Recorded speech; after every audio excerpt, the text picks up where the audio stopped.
안녕하십니까. 네, 신박나무농원 나무박사 신박사입니다. 날씨가 굉장히 많이 추워졌습니다. 그래서 이제 뭐 이렇게 눈도 많이 오고요. 이제 겨울이 진짜 다가온 것 같은데, 제가 요즘 느끼는 바로는 올해 전국적으로 나무들이 굉장히 많이 동해를 입을 것 같다, 이런 생각이 많이 들었습니다. 며칠 전까지만 하더라도 굉장히 아침 저녁으로는 춥고 낮엔 따뜻하더라고요. 그래가지고 제가 여러분들께 동해 방지를 할 수 있는 그런 방법을 좀 알려드릴까 합니다. 제가 오늘 세 가지를 말씀을 드려볼까 하는데, 첫 번째로는요, 이 나무가 어떤 식으로 동해를 입는지 요거에 대해서 한번 말씀을 드려보고요. 두 번째로는 그러면은 어떻게 하면 동해를 방지를 할 수 있는지 요거에 대해서 말씀을 드려보고, 마지막으로 세 번째는 이런 방법은 조금 피하셨으면 좋겠다, 요거에 대해서 한번 말씀을 드려보도록 하겠습니다. 자, 우선 첫 번째, 어떤 식으로 동해를 입는지에 대해서 한번 말씀을 드려보도록 하겠습니다. 이 나무들이 한겨울에는 사실 동해를 잘 입지 않습니다. 한겨울에는 아침에도 춥고 점심에도 춥고 저녁에도 춥죠. 그런데 언제 동해를 많이 입냐? 봄이 거의 다가와서 이제 꽃샘추위 때 동해를 많이 입습니다.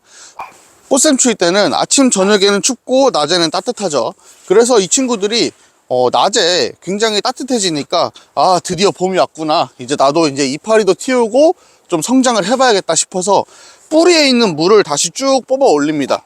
그런데 이제 밤이 되면은 또 추워지니까 이 친구들이 춥네? 다시 물을 내려야겠다, 아직 봄이 아닌가 보다 하면서 물을 내리다가 얼어버립니다. 그렇게 이제 동해를 입는 경우가 굉장히 많은데, 그래서 나무들이 동해를 입을 때는 이 밑둥 부분부터 동해를 많이 입습니다.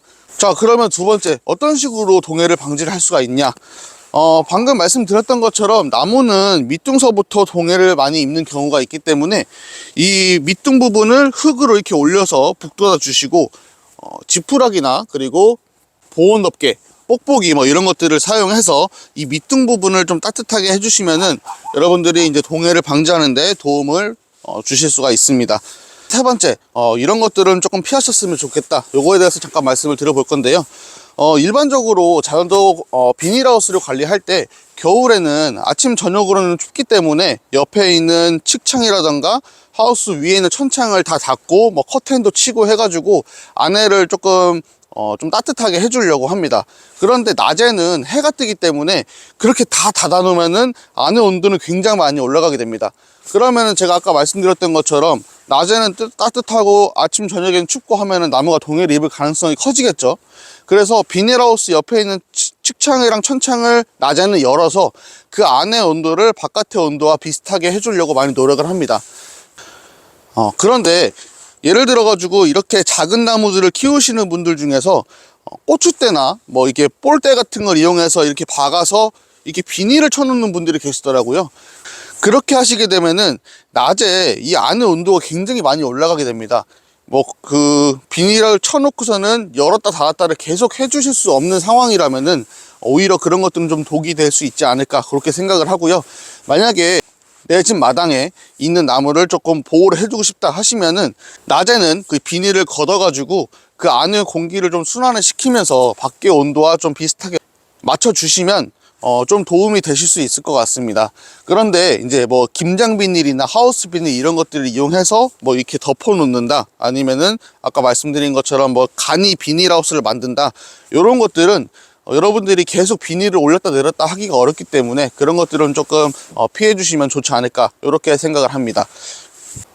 그리고 한 가지 더 말씀을 드리면은, 이제 겨울이 돼서 굉장히 추워지면은 땅이 얼죠. 그런데 이제 눈이나 비가 오지 않은 상태에서 땅이 메말라 있는 상태에서 얼게 되면은 이 뿌리까지 같이 얼어버리는 경우가 있습니다. 그럴 때는 여러분들이 좀 물을 주시는 게 좋고요. 지금 이런 식으로 눈이 막 와 있고 이제 비가 와가지고 땅이 축축한 상태다, 이러면은 굳이 물을 주시지 않으셔도 됩니다. 왜 물을 줘야 되냐고 말씀을 드리냐면은, 물이 있어서 축축한 상태에서 땅이 꽉 얼게 되면은 뿌리가 코팅이 돼가지고 그 속까지 다 얼어버리지는 않습니다. 그런데 이제 땅이 메말라 있는 상태에서 땅이 얼게 되면은 뿌리가 같이 얼어버리는 경우가 나오기 때문에 물을 좀 줘야 된다, 겨울 가뭄을 조심해야 된다, 이렇게 말씀을 드리면 좋을 것 같습니다. 예를 들면은 에스키모들은 굉장히 추운 곳에 사는데 얼음으로 이렇게 집을 지어놓고 이글루를 지어놓고 살죠. 밖의 온도는 굉장히 추워도 그 이글루 안에는 온도가 따뜻하다고 합니다. 그리고 제주도에서도 이제 뭐 귤 농사를 많이 짓는데요. 귤나무 같은 경우는 여러분도 아시다시피 추위에 강한 나무가 아닙니다. 그런데 제주도도 가끔씩 영하로 떨어지는 경우에는 이 나무 잎이랑 나무에 물을 뿌린다고 합니다. 그러면은 영하로 되면서 겉에가 얼면서 그 속에 있는 잎은 얼지 않는다고 합니다. 이런 것들을 좀 참고를 해주시면 여러분들 나무 키우실 때 좀 도움이 되지 않을까 싶습니다. 네, 오늘은 나무가 어떤 식으로 동해를 입는지, 동해를 좀 방지해 줄 수 있는 방법은 어떤 것들이 있는지 이런 것들을 한번 말씀을 드려봤는데요.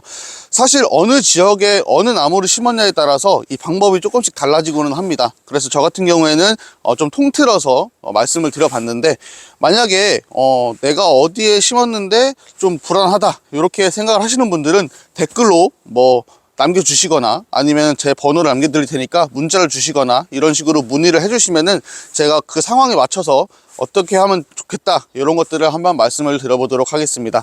네, 지금까지 신박나무 농원 나무박사 박사박사 신박사였습니다. 감사합니다.